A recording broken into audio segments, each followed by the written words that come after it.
বন্ধুরা, আজকে দুপুরের আয়োজনে আমি করেছিলাম ইলিশ পোলাও। ইলিশগুলা ছোট ছোট, কিন্তু স্বাদ ছিল ভালোই, তেলও ছিল।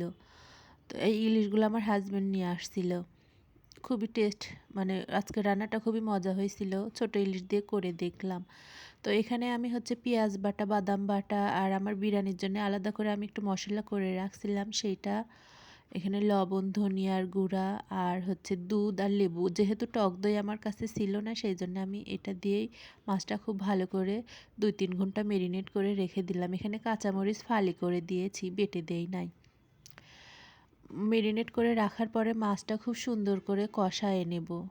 মানে অনেক সুন্দর করে অনেকক্ষণ ধরে একদম আস্তে হিটে অনেক সুন্দর করে কষায়ে নিয়ে মাছটা খুব সাবধানে তুলে রেখেছি। মাছটা তুলে রাখার পরে চাউলটা এর মধ্যে দিয়ে একটু ভাইজে নেব।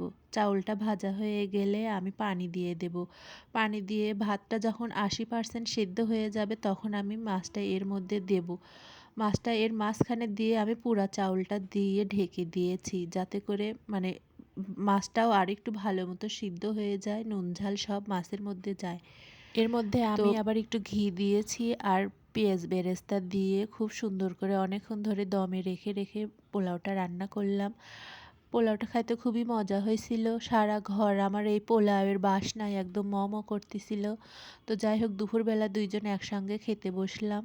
বন্ধুরা, আমার ভিডিওগুলো তোমাদের কাছে যদি একটুও ভালো লেগে থাকে, অবশ্যই লাইক কমেন্ট করবে। আর আমার অনেক ফলোয়ার লাগবে, তোমরা প্লিজ আমাকে ফলো করো, আমি তোমাদের সাথে সাথে ব্যাগ দিয়ে দেব।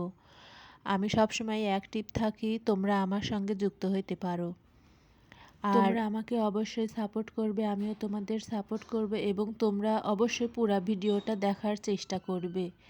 পুরা ভিডিও না দেখলে কিন্তু তোমাদেরই লস হবে। আমিও সব সময় সবার পুরা ভিডিও দেখি। সবাইকে শুভরাত্রি, ভালো থাকবে, আল্লাহ হাফেজ।